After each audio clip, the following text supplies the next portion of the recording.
Hey everybody, Eric here from EFBM Reboot, and this is your kind of Wednesday, Thursday edition. Yesterday I posted that I wasn't ready to post a video because I'm talking about the the power of depression and how it's affecting me. And I want to start off by saying if I made anybody worried or got anybody concerned, I apologize. That was not my intent. Um, and I also need to say that I'm not a licensed therapist. I am not a doctor in any way. Um, I know myself, and been depressed before. So please know that this isn't a self-diagnosis. That it's something that I've struggled with over the years. So, with that, if you don't know what depression is, the the depression or the the definition of depression, the first one that comes up if you just do a simple Google search is feelings of severe despondency and dejection. Um, a mental condition characterized by feelings of severe despondency and dejection, typically also with feelings of inadequacy and guilt, often accompanied by lack of energy and disturbance of appetite and sleep. So, some of the synonyms that go along with it are unhappiness, sadness, melancholia, misery, sorrow, woe, gloom, despondency, low spirits, a heavy heart, despair, desolation, hopelessness, and there's more. But instead of going into all those, I want to talk about just the effect and the power that depression has on you.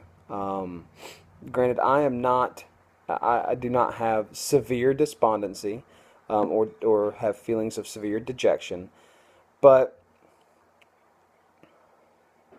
I do have heavy heart. I do have sadness. I do have despondency. Oh, not really despondency. Low spirits. Um, and and there's a few things going on. So first, let's talk about the physical. What can happen is, like the definition says, it is a lack of energy, a disturbance of appetite and sleep, and it kind of caught me off guard because um, this nutritional rebalancing that I've been doing had me feeling great, had me feeling fantastic. And then all of a sudden, about 3 weeks ago, we had some stressors with my son and his ADHD, and that kind of triggered some stuff in me. And I started having just feeling run down, feeling sluggish. I took a week out of a week away from the gym. Um, had a hard time focusing on proper nutrition and just wanted to sleep all the time. And so the physical characteristics of depression are pretty telltale. You know, it's you don't want to eat, and what you do want to eat probably isn't going to be healthy for you. You can feign a smile, you can act like there's nothing wrong. Excuse me. Um, Also, with depression can come increased stress, which can manifest itself in upset stomach, even hives, and so it's almost like adding insult to injury. Um, but I did. I'm still kind of fighting it. There's a lack of energy and disturbance in appetite.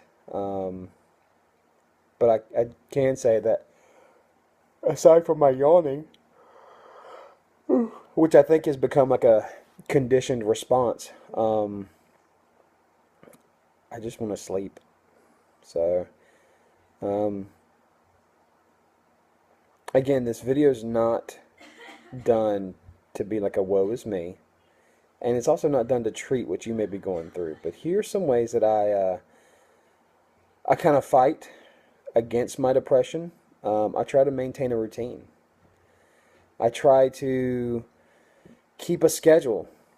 because that helps. If I can kind of get into an autopilot mode, it will help me not to focus on the woe.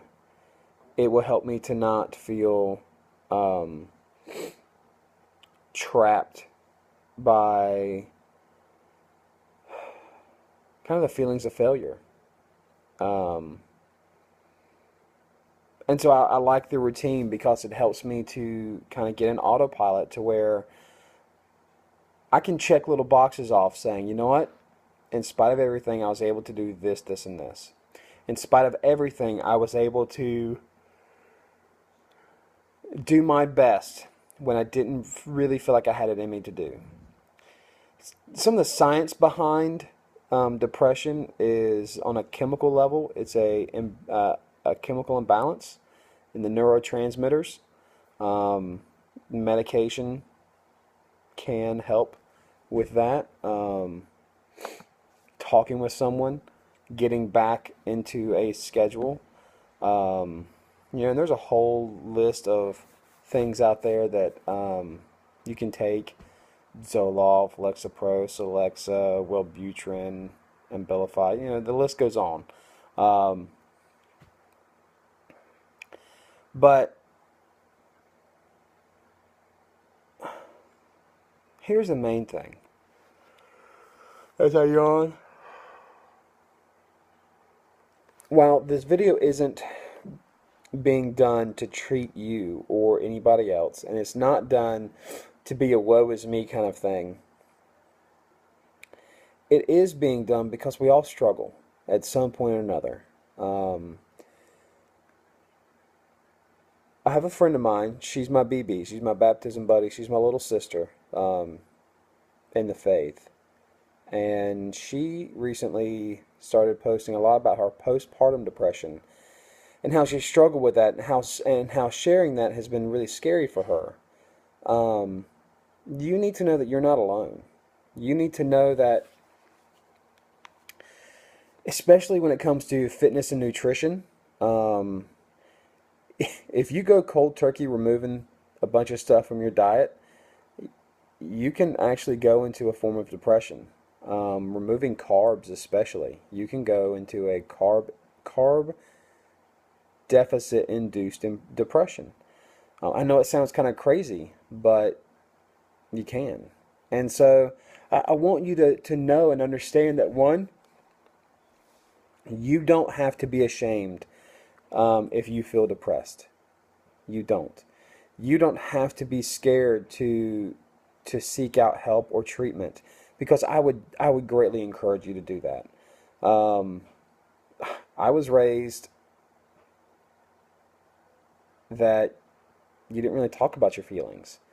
And through my amazing bride, she has helped me to work through a lot of that to where I'm able to better express what I feel. 15 years ago, you never would have heard me talk about this.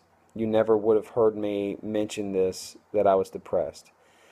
10 years ago, maybe even 8 or 9 years ago, you wouldn't have heard me talk about this. So you need to know that you're not alone, number one. If it's something you've never sought help for or treatment for, please don't be ashamed to go talk to somebody. Please don't be. With our son, Cameron, he and his ADHD, we're struggling on some things, and I had to get over my pride of not considering going to talk to someone. So we have sought recommendations from a few people to we sought recommendations from people to go talk to somebody who they have used. Not as a last resort, but as a measure to help him to be the best little boy that he can be, the best 10-year-old that he can be. And I would encourage you to do the same thing. Find someone who has sought help, and ask who they trust to talk to. Just because you're depressed, doesn't necessarily require medicine, but it can help. Um, Not to, try to push you in anything, but really a lot of it can be proper diet and exercise, even when you don't feel like you want to. Um, the days that I feel the lowest are the days that I push myself to get to the gym to work out, because it really does help hit a reset button in my head. Um, but there are times where I don't feel like I'm the best husband or the best dad, or that I've let people down, um, even when there's no real reason for it. So find people who will edify you within your life. Find people who will build you up, but understand that that's not going to be the end all be all. You may need to seek behavioral therapy or family therapy or light therapy, something. You may